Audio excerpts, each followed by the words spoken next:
Assalamualaikum warahmatullahi wabarakatuh. Selamat malam untuk kita semua. Ketemu lagi bersama saya, Samsir Alam. Kali ini kita bersama kembali dengan Kapolres Kota Bau-Bau, Bapak AKBP Ring Pratomo SIK. Sebelumnya terima kasih Pak Kapolres sudah meluangkan waktu yang kedua kalinya di sela-sela kesibukannya hadir di channel saya. Semoga dapat mengedukasi dan menginspirasi masyarakat. Tema pembahasan kita kali ini masih seputar Bayangkara. Kemarin sudah diadakan lomba di Polres Bau-Bau yang cukup meriah dan sukses. Saya juga mewakili media online Studios mengucapkan selamat Hari Bayangkara untuk terima kasih Polri, khususnya Polres Bau-Bau. Semoga Polres Bau-Bau makin presisi, makin maju dalam hal teknologi dan teknologi masyarakat. Amin. Mungkin masih ada yang belum tahu nih Pak, apa itu Bayangkara? Maksud saya masih awam ini Pak. Ya. Bisa dijelaskan secara singkat saja tentang apa itu sih Bayangkara dan hubungannya dengan kepolisian Pak? Oke. Pak. Baik, terima kasih.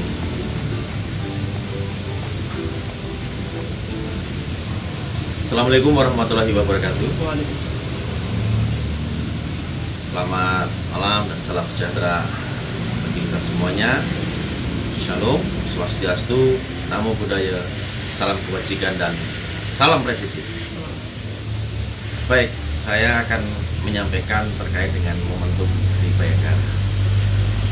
Dengan Hut Bayangkara saat ini Polri yang ke-76, di mana jatuh pada tanggal 1 Juli tahun 2022, tepatnya hari Jumat.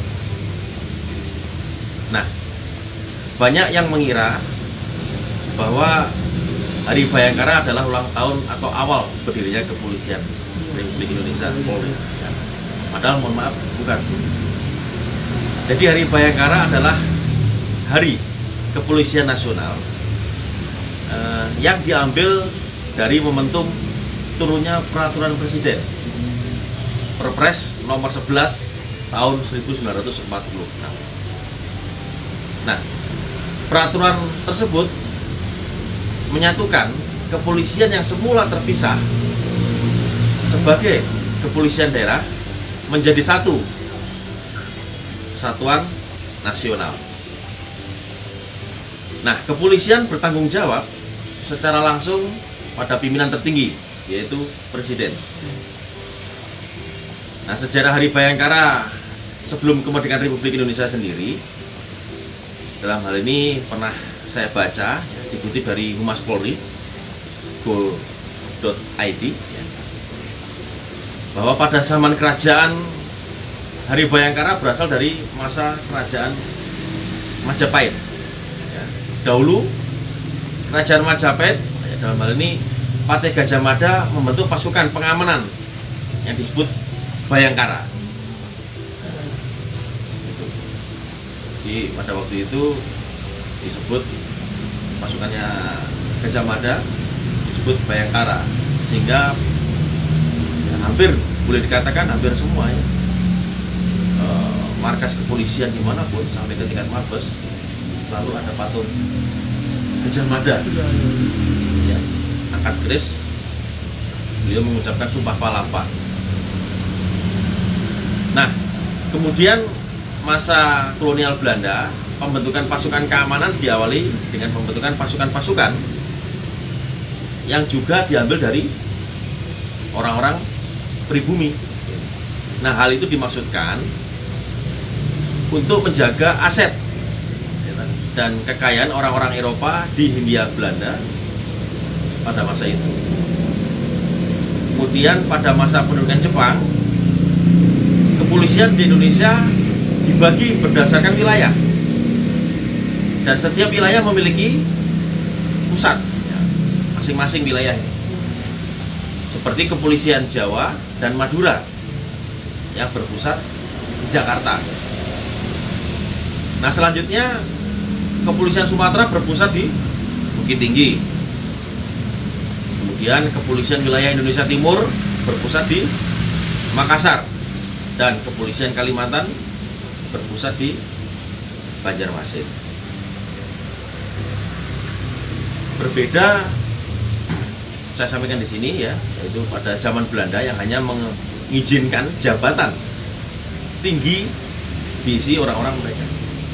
Namun ketika di bawah Jepang, kepolisian dipimpin oleh warga Indonesia.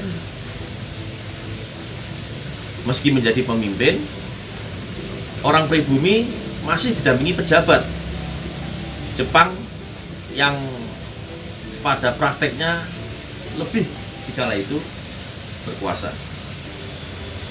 Setelah kita pada zaman tersebut, kita sekarang memasuki pada era awal kemerdekaan Indonesia. Setelah Jepang menyerah tanpa syarat kepada sekutu, pemerintah militer Jepang membubarkan peta dan Hyogun. Nah, sementara itu polisi tetap bertugas.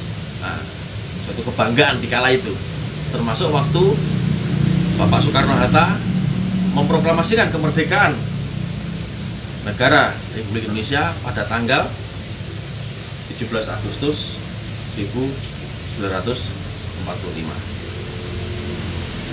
Nah, secara resmi kepolisian menjadi kepolisian Indonesia yang merdeka. Inspektur kelas 1 atau pangkat letnan 1 ya, dikala itu polisi ya, lewat itu dipimpin oleh letnan 1 polisi Muhammad Yasin ya. Pak Yasin merupakan komandan polisi di Surabaya nih. Pada tanggal 21 Agustus tahun 1945 pun memproklamasikan pasukan polisi Republik Indonesia. Nah, sebelumnya pada tanggal 19 Agustus 1945 dibentuk Badan Kepolisian Negara Republik Indonesia atau BKN, Badan Kepolisian Negara ya, BKN, oleh Panitia Persiapan Kemerdekaan Indonesia oleh PPKI dibentuk BKN, Badan Kepolisian Negara. Itu tanggal 19 Agustus 1945. Nah, lalu Presiden Soekarno melantik RS Sukanto Cokro-Diatmodjo menjadi Kepala Kepolisian Negara atau KKN pada tanggal 29 September 1945. Jadi perlu diketahui bahwa RS Sukanto ini adalah Kapolri pertama. Nah, pada awalnya kepolisian berada dalam lingkungan atau lingkup Kementerian Dalam Negeri. Ini awalnya masuk dalam lingkup Kementerian Dalam Negeri dengan nama Jawatan Kepolisian Negara. Jawatan pakai DJ zaman dulu. Ejaan dulu kan. DJ, Jawatan Kepolisian Negara, yang hanya bertanggung jawab masalah administrasi. Di sisi lain, masalah operasional bertanggung jawab justru kepada Jaksa Agung. Nah, kemudian mulai tanggal 1 Juli tahun 1946 dengan penetapan ya, pemerintah tahun 1946 nomor 11 ya, Jawatan Kepolisian Negara yang bertanggung jawab langsung kepada Perdana Menteri. Pada tanggal 1 Juli inilah diperingati sebagai Hari Bayangkara setiap tahunnya hingga sampai saat ini. Ya, jadi setiap tahunnya hari ulang tahun Bayangkara ini diperingati dengan tema, tentunya dengan tema yang berbeda. Jadi ya itulah kebanggaan kita ya sampai saat ini. Nah, jadi ya seperti itu ya akhirnya, biar nggak salah saya menyampaikan sesuai dengan dasar dari humaspolri.go.id yang saya baca, yang saya pelajari untuk bisa disampaikan bahwa terkait dengan momentum Hari Bayangkara. luar biasa Pak ya. Ya. Terus yang kedua nih Pak, ini kan lagi proses mendekati Idul Adha ini. Bagaimana persiapan dari Polres Bau khususnya untuk menyambut ketertiban di Idul Adha itu sendiri? Iya. Silakan, Pak. Terima kasih. Sesuai dengan kalender Kamtimas, di mana salah satunya adalah peringatan Idul Adha. Ini merupakan salah satu kalender Kamtimas dan bahkan kalender nasional yang harus kita atensi tentunya dan antisipasi. Secara preemptif, kami sudah bikin action plan, yang dimana secara preemptif ini kami kedepankan para Babin Kamtimas ya untuk melaksanakan cipta kondisi di backup dengan para kanit indra jajaran di wilayah polsek-polsek yang ada di wilayah Dukuh Bau untuk melaksanakan kegiatan preemptif cipta kondisi jelang Idul Adha. Dan kemudian kami secara preventif melalui Satuan Samapta dan melalui unit patroli yang ada di polsek jajaran untuk melaksanakan kegiatan patroli dialogis, kemudian patroli sambang ya. Karena siapapun, apakah itu subjek, objek, dalam ini subjek adalah para tokoh agama, pemuka agama, kemudian seluruh umat yang melaksanakan ibadah Idul Adha. Ini merupakan prinsip subjek pengamanan kami. Kemudian yang menjadi objek jelas masjid-masjid dan kegiatan-kegiatan dalam pelaksanaan kegiatan kurban. Ini menjadi prinsip objek pengamanan kami. Dalam hal ini kami sudah lakukan surat perintah yang mengeluarkan surat perintah untuk pengamanan rangkaian kegiatan Idul Adha ya.